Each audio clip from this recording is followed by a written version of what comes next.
We are live now on the show. Very, very excited today to be chatting with Chris Karabats. Now, you guys know him from the show because he comes on all the time and he's amazing and all the awesome things. Wait, what's going on with my thingy? And today we're going to be talking about live now on the show. Very, very excited. Wait a second. Have I got chatting with Chris Karabats? Now, you guys know him from the show because he comes on all the time and he's my thing was just auto playing. So we're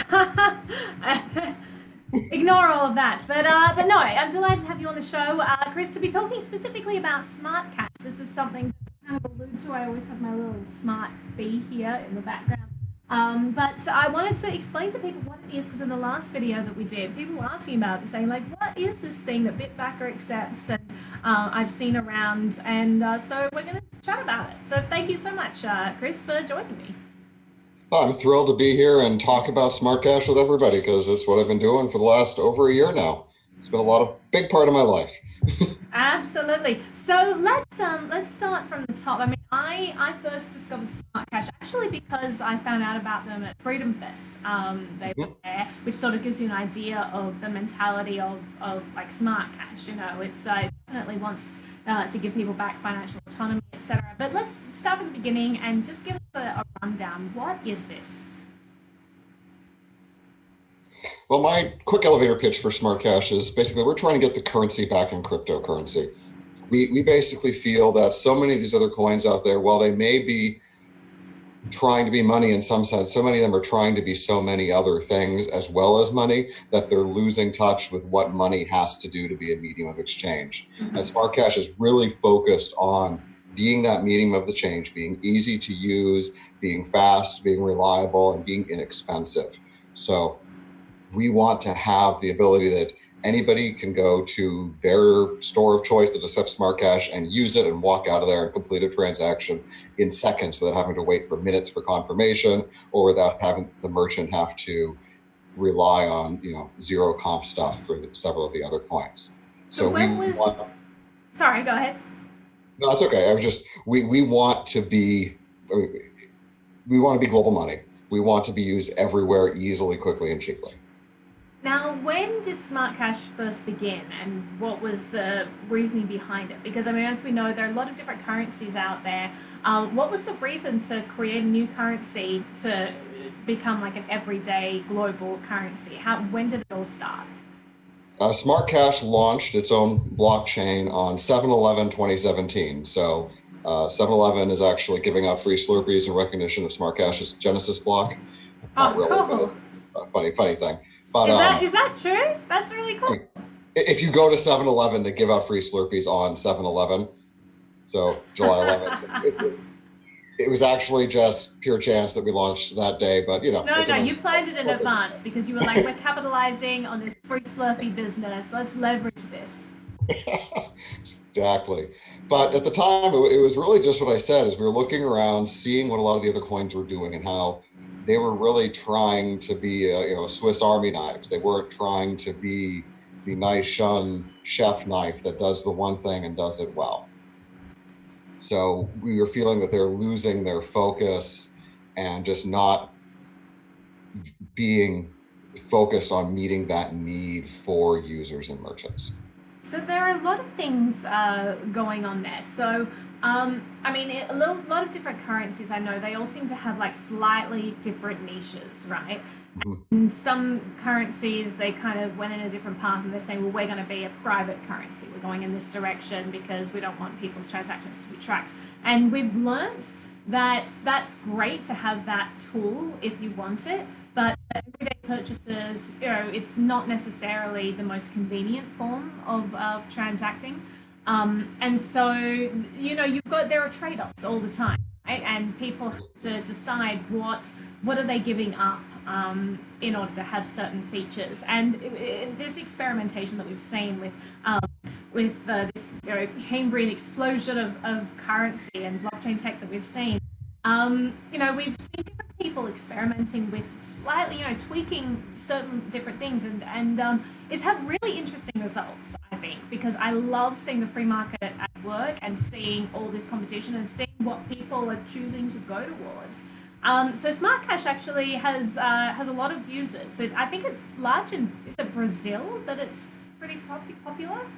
Yeah, we've managed to take off really well in Brazil, and mostly because we've have a couple developers who live in Brazil and are from Brazil that have just managed to push things with local exchanges, some local banks, and have found really good partnerships there. So people living in Brazil can use Smart Cash instead of their Brazilian real for day-to-day living. Like our developers there, they never have to touch fiat. They can pay their parking tickets and have it auto convert a time of payment in Smart Cash even. Oh, really? That's pretty cool. Yeah. So they really never have to touch fiat. It's a great system we built there, and it's really us working to build full ecosystems, because while the user to the merchant is important and a vital part of the process, until the merchant can also pay their suppliers in cryptocurrency and their employees of other places to go. It's trying to develop that full ecosystem to keep as much value in that ecosystem as possible. Right. So I mean, you mentioned that the main focus of Smart Cash, it just really wants to be a super easy money to transact with. So I got into Smart Cash maybe, I'm guessing like 4 months ago ish. I'm thinking. It was around the time that Bitbacker started accepting it because again, people need a reason to use different currencies. They need different Yes. platforms that are accepting it.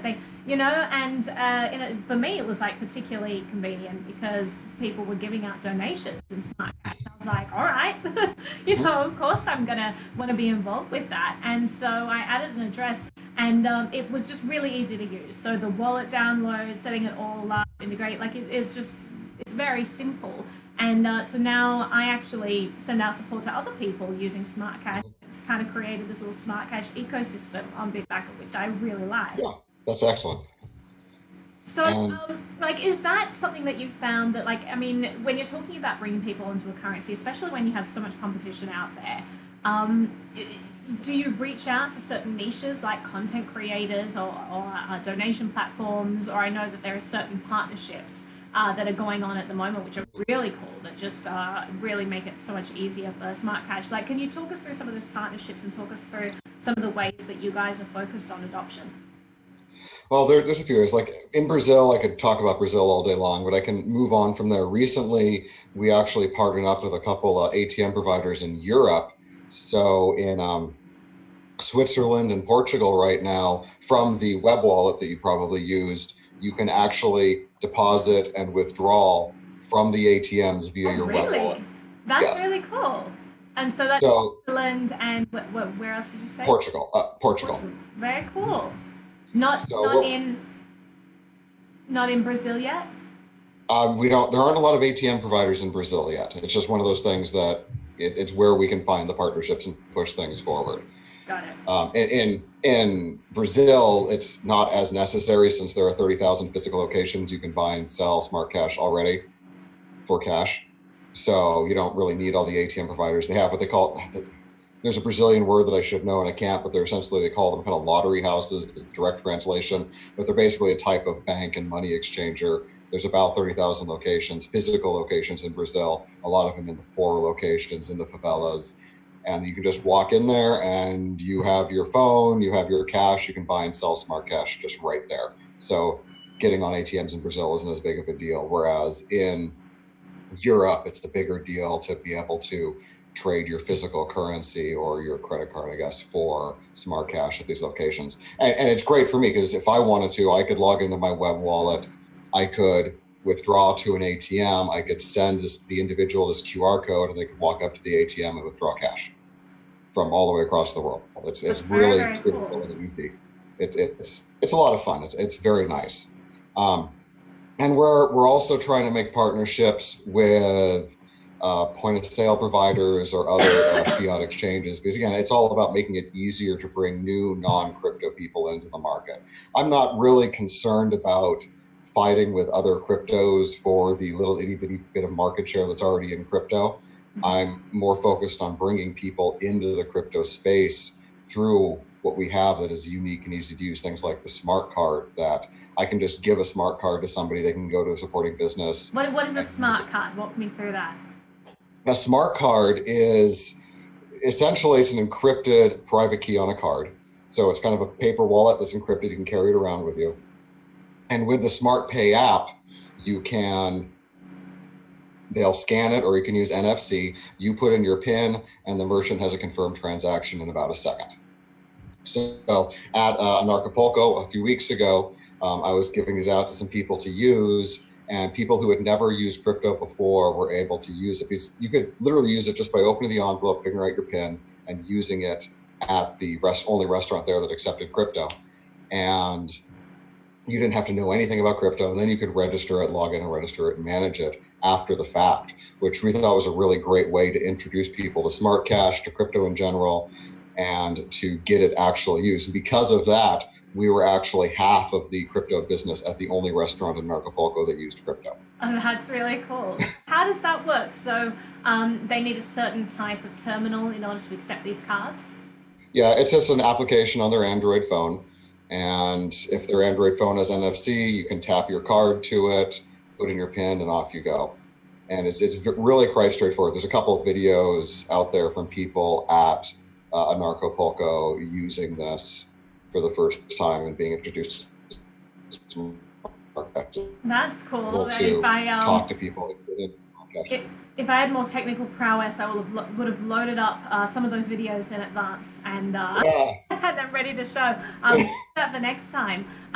So, I mean, can you explain? I want to go under the hood a little bit and talk about some of the fundamentals of how smart cash works. I mean, we've got so many different competing models at the moment, different proof of stake systems, proof of work, and all these different hash algorithms. Walk us through some of that.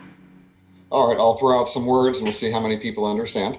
It's a standard proof of work coin using the KeyCac algo, which is a type of SHA-3.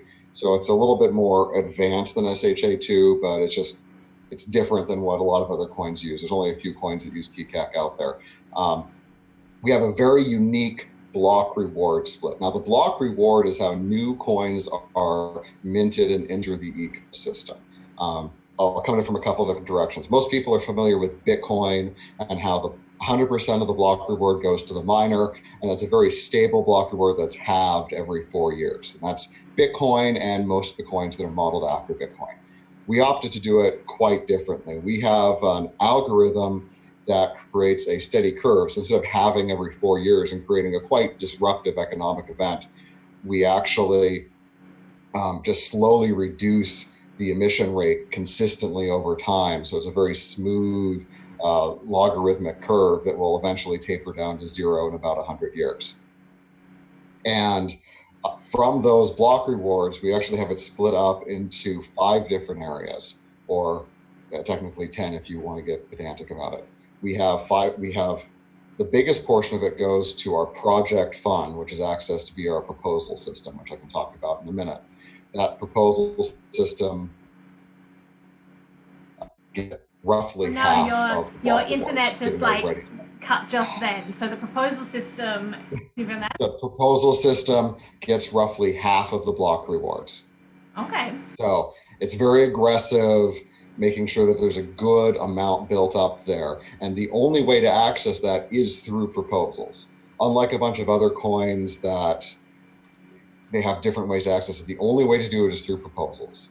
Then underneath that, we have our hive teams. We have 6 different hive teams focused on different areas. And these hive they're called hive teams, like everything is sort of branded around. Like, yes, there's like, the it's really cute. I like there, yep. But basically it's our concept of decentralization, but everybody's still working together for the common good of smart cash. So it was just something we kind of started with and really ran with. It's why our logo is a hex. It's why maybe we went too far with it. I don't know, but it's a fun thing. So we call them, it's the overall, it's the smart hive. So everybody involved with smart cash that has any amount of smart can participate in the smart hive by voting for proposals. Then there are the hive structuring teams, which then there are 6 of those. And I'm part of the support hive structuring team because I came in, with the intention to help people set up their wallets, help exchanges, help explorers, help users, and do whatever. So I'm part of that team. I just happen to talk to people too. And then we have the outreach team, the development team, the quality assurance team, the web team, and our Latin America team that is also actually working in Europe too. And each of those teams gets 4% of the block rewards to allocate to however they need to do it, for expensive, for events, for salaries, so they're not really salaries. And that's what allows us to separate the hive teams from the project fund. So unlike some other ones like Dash and Pivx, where you have everybody in the community is actually fighting with the core team for funds for their project versus the core development, we separated that out. So the hive structuring teams can never access the project fund, but the project fund doesn't take away from the hive structuring teams. Let's talk a little bit about this proposal system and how that model works and why it's beneficial, because this is something that we've encountered in a lot of different cryptocurrencies. You just mentioned Pivx and Dash, and I think that it's really interesting. I really like it. Basically because right now what you have in cryptocurrency are a lot of really dedicated people who want to create things. A lot of them are volunteering their time because they just believe in this tech, and to be honest, it's not a sustainable model, and it's not good for incentivizing people to work, because there are always going to be monetary incentives involved, no matter how much someone cares about a project. I mean, for example, you look at you need developers to be able to earn a living if they're going to be dedicating all of their time. And like, for example, you look at Bitcoin Core, and that was the setup of that is everyone's kind of donating their time, contributing, and all that, and then how do you make sure that the best developers stay on there? Like, some of them, if they're lucky, then they have wealth elsewhere, so they can continue to give their time for free. Otherwise, you have a company like Blockstream that will come in and fund developers, right? And so now all the core developers are funded by Blockstream, and it's great for Blockstream, that they've done that in their funding. But then you have the ability to sort of capture developers in that respect. The same way that if you have all these different open source projects, and you just had IBM maybe focus on it, they're going to build a system that's only good for IBM, that's optimized for IBM. So that's why you need to have IBM and Dell and like all these other companies, putting people towards and funding developers in this way, because otherwise you do kind of get a system that becomes controlled by one organization, and it's not optimal for the market. And so I'm always very interested, and that's not always the way that it works, but it is a hazard when you have that model. So I've been really interested in models that have built-in funding, built-in marketing mechanisms, built-in community building mechanisms. I think that's really interesting, and a model that we haven't seen, prior to blockchain. How do you create something like that? So this is something that different coins are experimenting with now that I'm really interested in. And if anyone doesn't know how this works, basically a portion of every coin that is mined is earmarked and put into a pool, and then people can vote and decide how that money is spent. And you said you have different pools that are divided, so one of them is just for developers. You guys can self-fund and make sure that you always have people working on the team, which I think is really cool. Yeah, and that was really important for us when we started, because we did see Blockstream, and we don't necessarily need to go into who's behind Blockstream. We see the potential risk that comes when big money comes in and wants to exert their influence over your organization. Like, let's say that, to create another example, let's say that Bitcoin, no one was funding any developers, but you had the World Bank that said, okay, we're going to fund a bunch of developers, and then somehow, you have you definitely have an agenda there, right? So it's nice to have competition there, and not to have any open source project co-opted by certain interests. It's nice to always have lots of different people contributing and making it so that it's more accessible to other companies who may want to enter and also use that tech. So anyway, keep going. So yeah, but that's exactly right. Where you could have interest coming in, exerting their influence over the coin via their money, particularly in a bear market like we have now. A lot of the coins are very vulnerable to that when the money is so tight. Where with our self-funding model and the other coins that do it too, it is useful because we don't have to worry about any of that outside money coming in and exerting that influence. We don't have to worry about a smart cash foundation forming that suddenly takes control of the coin because they're the only ones who can fund, they can simply fund 1,000 developers and just show up and take over. And Where you have had because issues even with foundations in the past. So if you look to Tezos as the answer everyone goes to, I mean, everything's great now. They've been doing awesome work, but there was a period of time at the start. They had a rocky start because the people in the foundation kind of co-opted everything, and there was it seemed like there was some embezzling of funds there, and it's Mhm. a while to clean that out and say no, let's get back to the project and developing awesome stuff. So it's definitely a risk. Yeah, and that's why we didn't do any sort of pre-mine. We didn't do any ICO. We don't have any outside investors. We're basically the people who started the coin put in their own resources to get stuff off the ground. But really, it really is community funding. Unless there's interest in the coin, unless there's enough people interested in the coin, your self-funding is useless. So it's a matter of slowly bootstrapping yourself up. There are disadvantages because hey, if you have an ICO, suddenly you have $30 million to play with. I mean, there's certainly an advantage there. And all that's in Ethereum, not in your token or coin. So you can sell it all and it doesn't affect your coin at all. Whereas with a self-funding model, you have to maintain it well and responsibly so that you don't screw up the economics of your coin. So there's positive benefits, but we feel the benefits of being able to hold true to our ideals and not be beholden to outside influences is a huge advantage and a huge way of keeping the coin focused on its mission and its mission statement of being a currency without having to have some other guy coming and say, hey, I want to get my money back. You guys really need to focus on being the next world computer or something stupid like that. And Right. why aren't you doing all this other stuff? So no, we're trying to do what we're trying to do. This is our niche, then we can fill it better than anybody else. I do want to mention, so I've had a couple of power chats come through. Oh, good. Well, first of all, I have to mention, so yesterday I had some smart chocolate sent to me during this. Then Jason Nelson, you probably know him as Mm-hmm. Dragon Wolf Tech from Twitter and Instagram. He became a supporter on Bitbacker, and I was very excited about that, so I wanted to announce that on the stream. But then today we have Semt, who sent through a message that says hello and sent $3 in Smart Cash. I really appreciate that. Thank you so much. And then I had an anonymous donation in Smart Cash that says, did you know you can spend Smart Cash where the Visa is accepted in most countries globally and in 24 US states as well? Interesting. Until people can use our smart card everywhere around the world, this is a good temporary solution. No KYC, no spending limits, no ID, anonymous, Belize bank accounts. Interesting. Is that, do you know something about that? Um, Well, the whole 24 US states thing is new to me. That's really cool. I love the stuff. I love the fact that everybody's doing stuff. I don't know everything about it. That is awesome. So if Um, you can use it where Visa is accepted, that's pretty interesting. well, the smart band out of Brazil, everybody in Brazil can load up smart cash on their band and use it basically anywhere in the world. MasterCard is accepted. Um, but this is Equiex.com Black Card.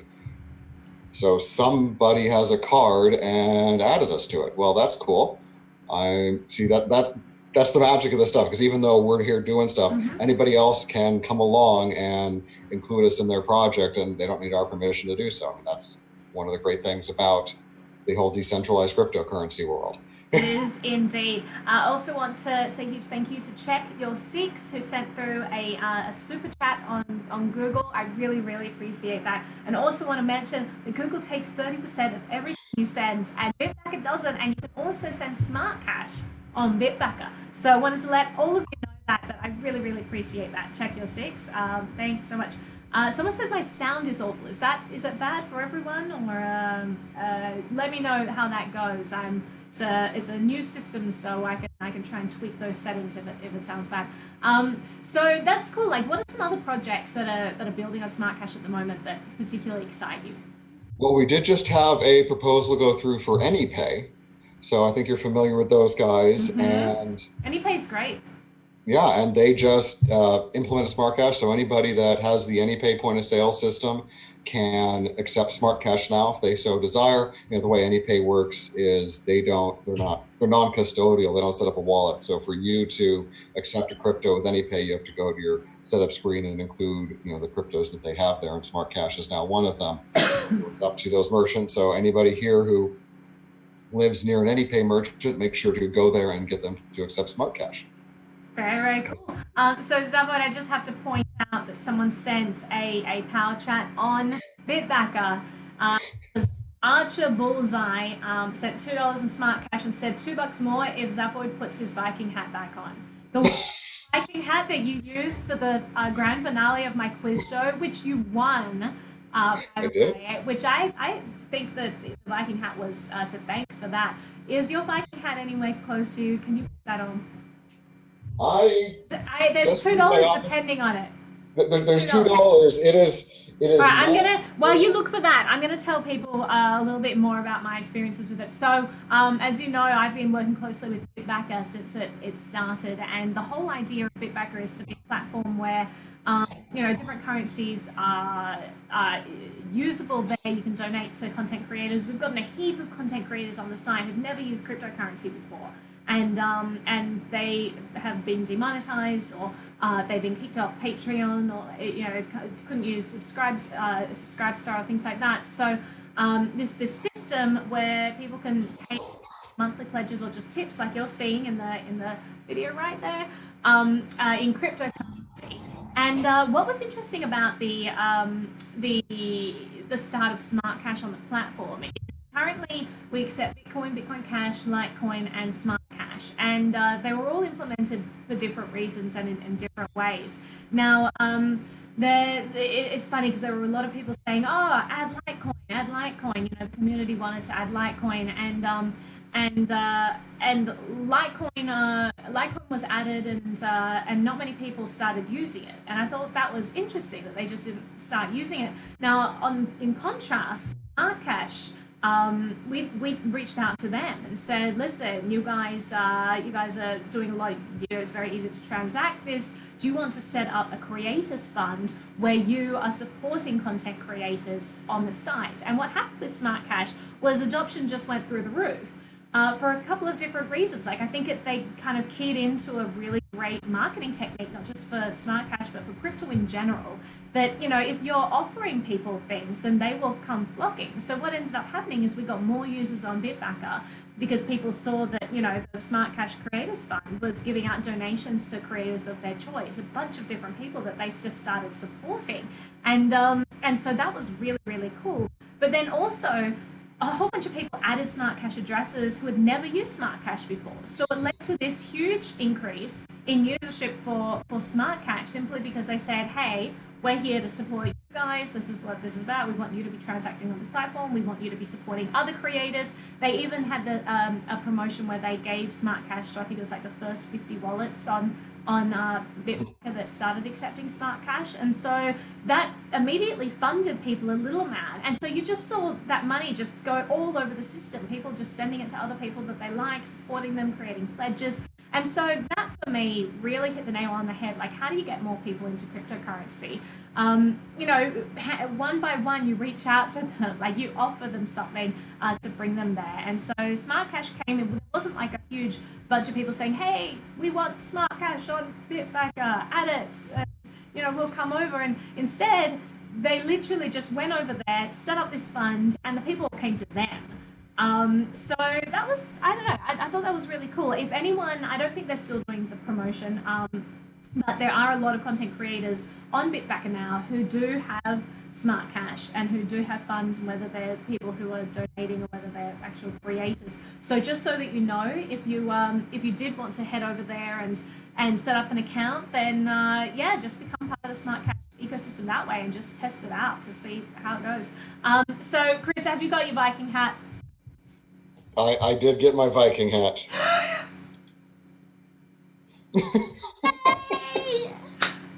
This is the best. This is the best. All right. Well, I missed all of that that chat. I wasn't watching the smart cash. Oh no! Someone has 100 smart cash locked on their suspended Twitter account. Oh, that's. Oh, that's. That sucks. Twitter is such Yeah, an we have asshole. our Twitter bot. We have a tip bot on Twitter. We've had it for a while now. Since before a lot of the other Twitter bots came out. We also have a Discord bot, a Telegram bot. We have a Steemit bot we're working on too. And they're custodial wallets. So yeah, I mean, if Twitter bans your account, that sucks. I'm sorry to hear that. As we say everything, control your own coins with your own keys. Your keys, your coins. So but I just want Archer's Bullseye to know that he's added the Viking helmet now and added it just for you, because on this show we live to serve. What people want, the people get. So you asked for the Viking hat and we delivered that. You're welcome. Anything else we could do, you just let us know. Huge thank you, Archer's Bullseye. And Zavoy, thank you for indulging them. Anything for the public within reason, I guess. Within reason. It's a good thing. So someone anonymous sent through a donation on Bitbacker on the power chat and said Tezos was dead before arrival because they've used a centralized foundation. It held the project back by a few years. That pretty much proves the guys in charge don't really know what they're doing when it comes to decentralized governance. That's interesting. I'm going to push back a lot on there. So first of all, we have to discriminate between the Tezos Foundation and Tezos Protocol. There's nothing centralized about Tezos at all. So that's wrong. Foundation, obviously, foundations are central hubs generally, and that's why a lot of projects are very careful to keep those two things very distinct and separate. And as far as I know, like at the start, that's the whole reason why they had issues with the initial head of the foundation, because they did have this very centralized mentality that they weren't aware was going to be an issue. So that's why that person is now left. And as far as I know, they have a very decentralized outlook from then on, even with terms of marketing. Like I've reached out to them before, but there's no one really in charge. There are different systems set up where you can put in pictures if you have projects that you're working on, etc. So yeah, I would push back a little bit on that. I mean, you can love or hate any project, but Tezos is something that I'm actually very interested in. While foundations are always inherently centralized, the actual Tezos protocol is not. But let's go back to smart cash, and we'll maybe do an episode on Tezos another day. But I appreciate the power chat. Thank you very, very much. So let's talk a little bit about like moving forward. And I mean, you guys are constantly innovating on the platform and implementing new things. What are some things that you're excited about? Well, our big focus moving forward is scaling. I mean, already we're the most capable Bitcoin-derived blockchain, proof of work chain. We can handle steady state over 100 transactions per second with bursts over 300 transactions per second, which is far more than any other similarly configured blockchain out there. Yeah, you have the DPOW coins and whatever, but then you get to all other cost benefit analysis. But that's not enough to actually replace any of the existing systems. And then if you want to actually replace cash too, that's a whole other level. So our big focus moving forward is on scaling and on achieving faster scaling rates. And to go with that, we're actually later this year releasing something called super nodes, which other people release super nodes. It's kind of a generic term for this, but what we want to do is move our smart card infrastructure over to these user run nodes, as well as our Electrum infrastructure over to these user run nodes.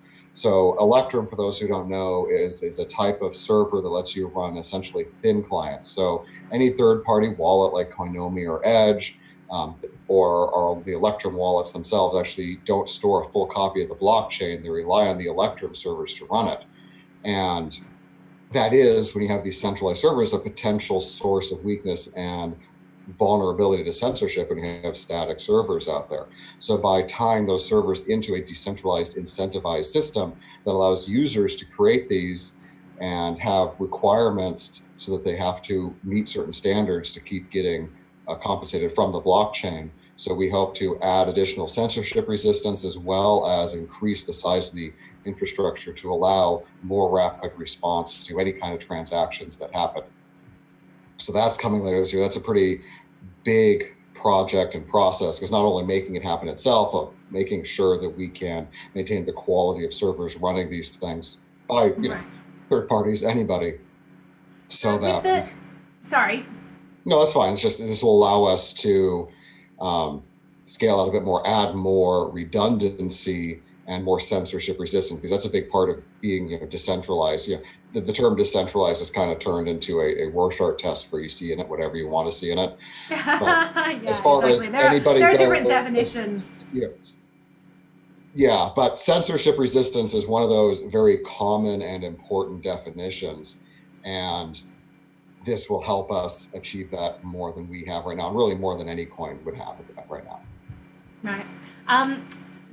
I totally forgot what I was about to say, so I'll use this opportunity to point out that Archer Bullseye did send through that extra $2 as promised.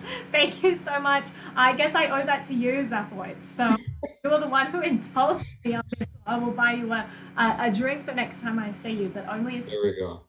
No more than that. Draw the line. So let's talk about what it takes if you wanted to be part of the voting process for how the different funds are distributed. How do you get involved with that?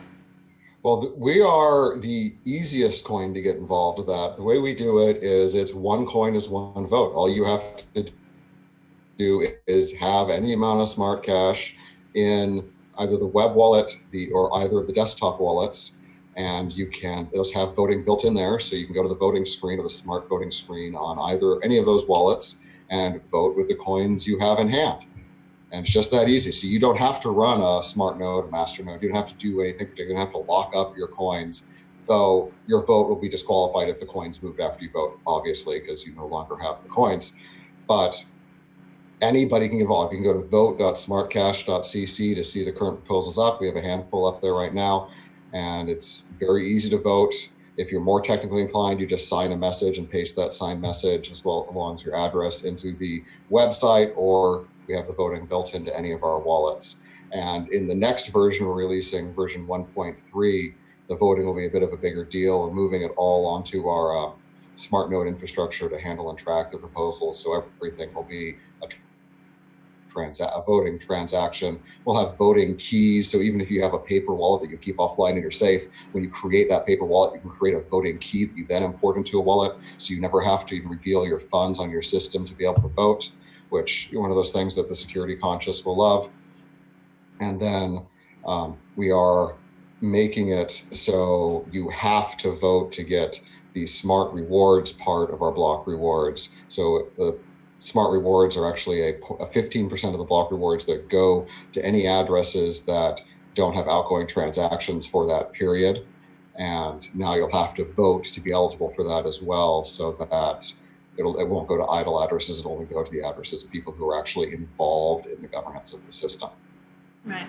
I'm really sorry, but it's just adorable what you talk about these really serious technical things, and you've still got the Viking hat on and the beard. It's totally fine. You don't need to take it.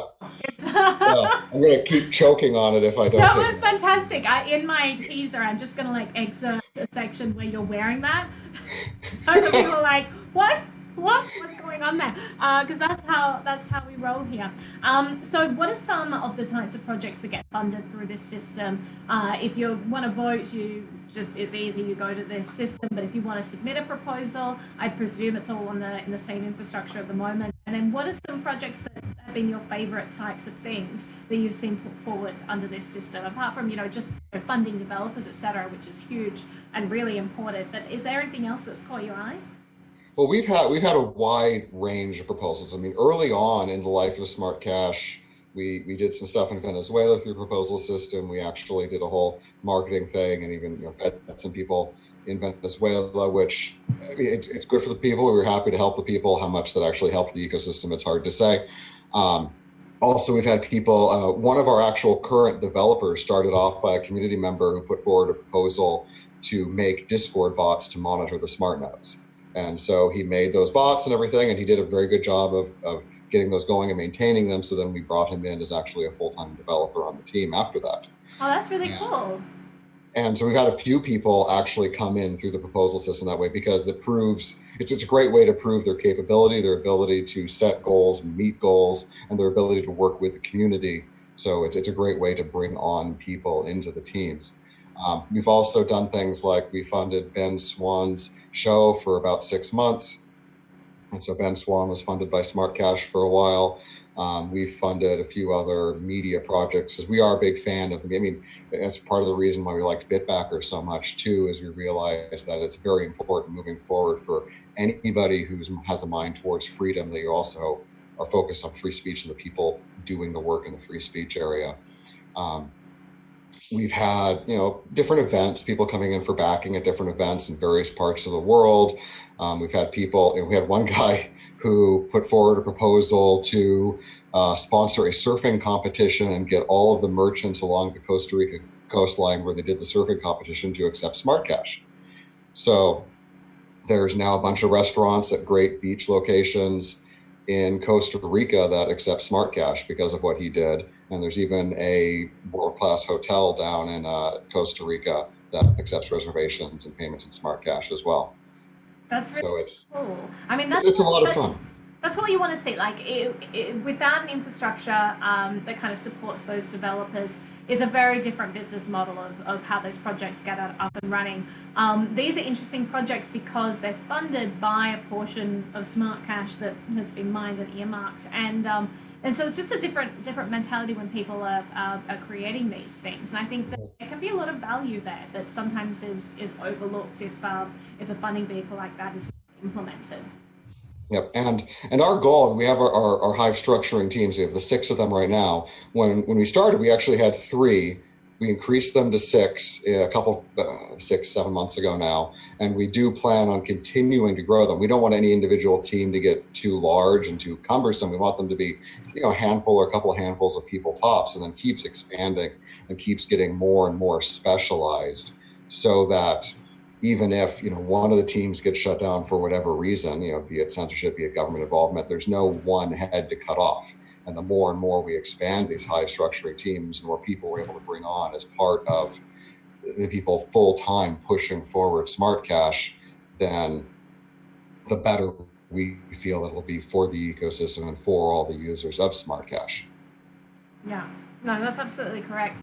And so, just to kind of wrap up here and talk about, like, I mean, I do, before we end, want to talk a little bit about like the founding of this coin, like how it all sort of came about, and the ethos there. You said right from the get-go the team was really inspired by just having something that was very functional, that could be cash, that was literally a money for the internet, a money for our digital age, in a way that wasn't like encumbered by uh, feature creep, I guess you could say. Things that people want to add, and then they kind of becomes diverted as they find this other niche that sometimes is a bit of a trade-off when it actually comes to usability. So explain a little bit about the founding of it, and the ethos, like how it all started.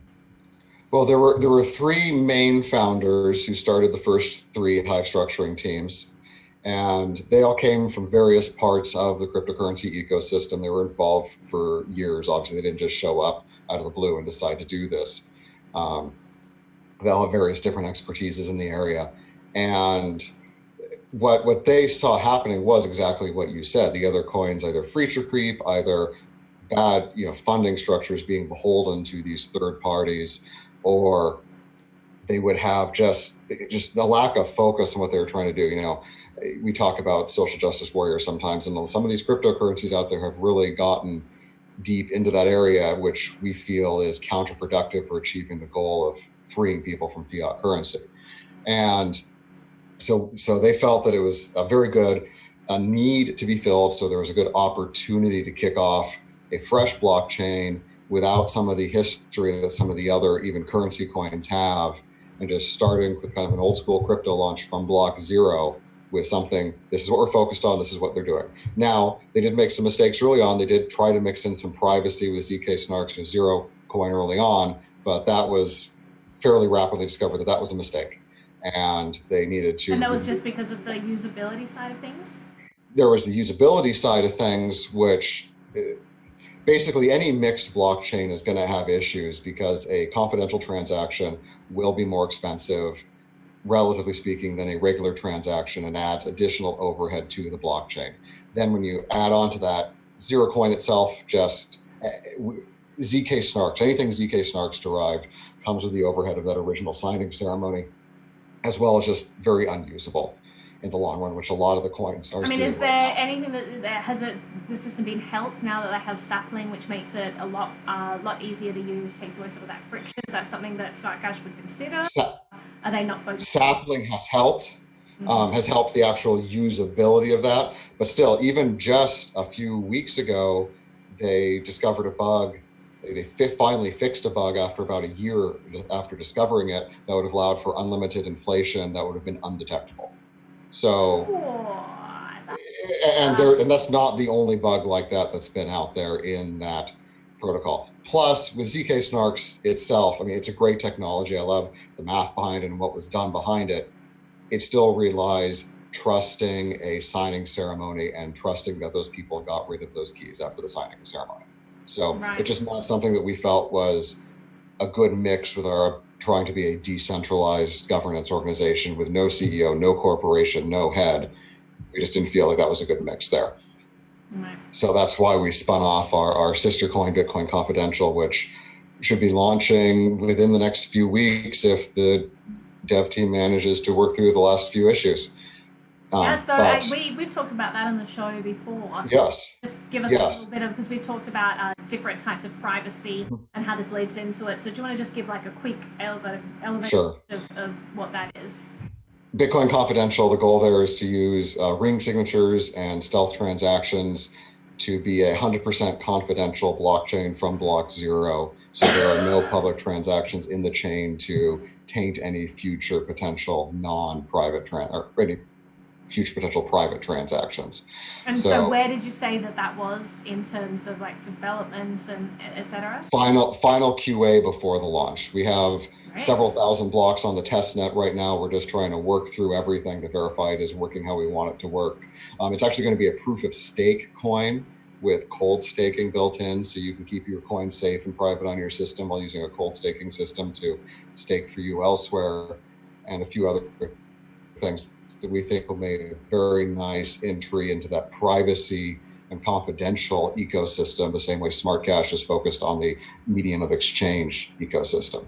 Got it. So, and if anyone wants to check out the video, I'm going to post a link in the YouTube comments and on my BitChute and Steemit and Bitback.io and Memo.cash and Minds.com and all the things that I post on, because I like supporting all different kinds of platforms. I'm going to post the information so you can watch the video that I did with Chris. It seems strange when I call you Zaphoid all the time and then I suddenly call you Chris. This is also Zaphoid, just so you know. A video that we did together where he talks through the different pros and cons of all the different types of privacy functions available out there. So ring signatures versus ZK Snarks versus everything else that's out there. So check that out if you want to, and if you haven't watched it already. I do want to mention, so someone sent through a power chat. So earlier, Rondo Global actually asked for the website of where you can go to put in proposals, and so yeah, Anonymous sent through a SmartCash power chat. Thank you very much, Anonymous. Said it's vote.smartcash.cc. You can post your Smart Hive proposal here. I really like the whole Hive bee. Like, is there a reason why that sort of metaphor was chosen, or and applied to SmartCash to become like the mascot?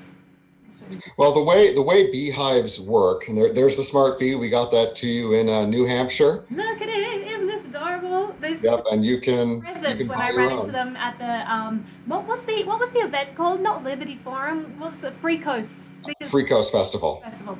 And yeah, and the Smart Cash team were there. As I said, they're very involved in the Liberty movement, which is great. Because you need decentralized money if you want freedom. But they gave me this present, and so now this has become a staple in my backdrop just because it matches my colors and it's adorable and it promotes a project that I like. So anyway, sorry, keep going. Well, with the bees, the way the bees work is you have basically a decentralized hive structure with bees. You have all the individual worker bees doing their part, and that's part of the whole proposal and voting system where all the bees are involved who have smart are involved in essentially deciding whether or not the proposal is worth it for the entire ecosystem, for the entire community. And then the way beehives work is basically bee and ant societies and termite societies too, but we don't like termites. Nobody would use a termite for a logo.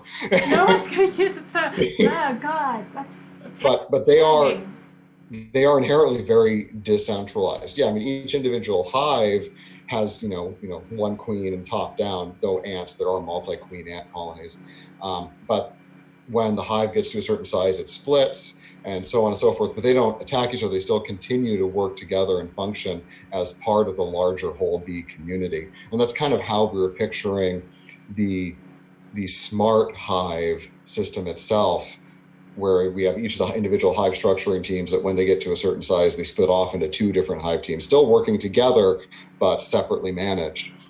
I really And enjoy that metaphor because that can be applied to crypto in general as well. You mentioned earlier that not attacking other currencies. You're not like you see a lot of value in the ecosystem outside of smart cash, and you're always on the show talking about that value and different projects that you like. And I love that mentality. It gets away from the idea of this fixed pie, right? Where everyone takes a piece and you have to compete for shares. The idea of adding value and finding a niche and building out that niche and you don't have to have this aggressive mentality. Like, I mean, I've talked about this in the past, and I talked about it with Scott Stonetta as well. This idea of understanding of money being kind of held down by technology of the past, and this idea that you can't wander around with copper and silver and gold and all these different types of currencies in your bag because it's just not feasible. But in this digital age, it is feasible to have a wallet that has 10, 5, 100 different currencies that could all be used. And so it's like shifting our understanding of what currency needs to be and what money is. There are lots of different use cases and different applications and different currencies out there. Some of them are going to die off, of course. But in the end, there may not be just one that wins. There could be multiple that people use. I'm currently finding value in using a bunch of different ones. I think everyone's probably going to find that. Like, I really like that mentality of this hive that splits, but they keep working together. They function, coexist. It's like this beautiful order within anarchy that I love. Yeah, and on the negative side, if one of the hives goes off and does something that isn't, there's no competitive advantage to it. They didn't waste any of the other hives' time in doing this, and if they die off, then they die off. It doesn't affect the entire ecosystem. I mean, that's kind of how the free market is supposed to work. Is that individual groups take chances, and that's kind of how we visualize smart cash itself. Is that there is no one head to cut off. There is just these hives, and if one of the hives dies for whatever reason, it doesn't affect the whole because the whole just keeps going. And that's how we want to keep expanding smart cash. And as you said, in the wider crypto community, rather than having the Swiss Army knife of cryptocurrencies that does a whole bunch of things, but none of them very well, you have this specialization of these coins that you use for the individual purposes. And that's why we believe smart cash can be used as a great medium of exchange, as the easiest, quickest, cheapest medium of exchange. And then where Bitcoin Confidential fits in there as the 100% confidential blockchain from the beginning. So we'll be able to take a lot of the lessons we learned in smart cash and make Bitcoin Confidential as easy to use as a privacy coin can be, but have that laser focus on privacy and its dedicated team focused on that privacy. So we keep pushing forward in these different areas in smart cash in specific and in crypto in general. And I think that's the great way to do it, because as you said, we were very limited by the technology of the past, where now, I can carry as much or as little money as I want in my phone, in my paper wallet, in my smart card, whatever, and it's still just as easy as it was. And Absolutely. that's the beauty of it, of where we're at right now. And as we talked about Hayek yesterday in the show, where he was talking about how government-free money would exist, and that, yeah, sure, a lot of the old people just wouldn't get it, and a lot of the old bankers just wouldn't get it, but that's fine. That's how it goes. And I don't see that. And you talked about a fixed pie a second ago, where a fixed pie. And that's fixed pie, not mulberry pie, Llama, just so that we're. but I see cryptocurrency eventually expanding to take over the entirety of the existing money system, because even the governments and the banks or whatever will start issuing their own cryptos. We've already see it here and there, but it'll expand further. But not only will we expand to take over whatever the existing is, I see that this will actually add efficiency and better exchange between individuals wherever they are in the world, so that we will actually be able to grow more and fuller from it. Just like the Renaissance really only happened because there was the common gold currency across all of the Western world, I see that cryptocurrency can do that at a global scale. And Yeah.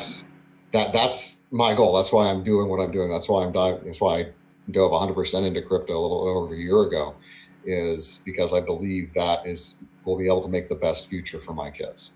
I think that's so awesome, and we really appreciate the work you do. And I appreciate you coming on the show all the time because you're really busy with all of this stuff you're doing. But the thing is, you're right in the thick of what's going on in the crypto scene, what's going on in technological developments within crypto and blockchain tech.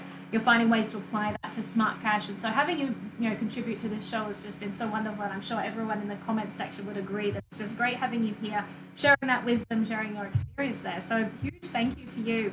I think that, we've kind of run out of time here. As I said, there are different ways that people can delve into smart cash. It's super easy to just create a wallet. What's the address for that? It's just smartcash.cc, right? Yeah, go to smartcash.cc to check stuff out there, and then. But it's wallet.smartcash.cc, yes. Right? Got it. Yep. Yeah. So and we people have. can go there. It's actually quite easy. We have Changely integrated there, as well as our own Smart Shift. So you can buy Smart Cash right through our web wallet. You can make your own smart card right through our web wallet, and you can just keep involved with the ecosystem. Vote right through there too. Absolutely. So people can check that out if they want, to find a thriving ecosystem of content creators that are using Smart Cash. As you've seen, like every power chat that we've gotten in that top corner there that you've seen has been Smart Cash today. It really is thriving. Lots of cool people who have been supported by this. So I'm very grateful for Smart Cash, and it's interesting that this is one of the most popular currencies on the site. So yeah, very, very cool there. Just as we're wrapping up here while we're mentioning the power chats, I want to say a huge thank you to Semt, to Anonymous, to Archer, Bullseye, and a bunch more anonymouses for the chats today. Really appreciate that, and appreciate the Smart Cash, and I will continue to spread the Smart Cash love on Bitbacker and hand that out as well. And a huge thank you in the super chat in Google to check your 6 for setting that. Really, really appreciate that. And Zaphoid, just to cap things off, huge thank you to you, and just keep us updated with everything that's happening with Bitcoin Confidential, with everything that's happening with Smart Cash. If anyone wants to check out Zaphoid's stuff, he also has a podcast. What's the address of that? Just search for a Smart Talk Radio, and you'll find. I should be at the top of the list on Google. No, actually, apparently not anymore. That's too bad. No! Just go. Yeah, that's too bad. Everyone go visit so that he gets back up there. Yeah. So just go to smartcashradio.libsyn.com, and you'll find me there, or just search for Smart Talk Radio on your iTunes or Stitcher or wherever you like listening to your podcasts. I'm just about to publish an interview I did with Derek Freeman from AnyPay.global.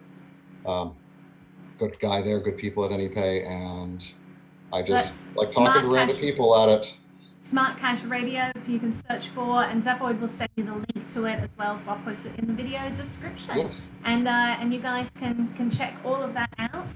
And yeah, thank you to everyone who's been here in the comments. It is a Saturday night, and we are Yeah. here talking crypto as always on the show. So I appreciate you guys being here because there's nothing I would rather do than spend my Saturday night with all of you. So thank you so much, and thank you, Zaphoid. You guys have a wonderful rest of your weekend, and we will chat to you soon.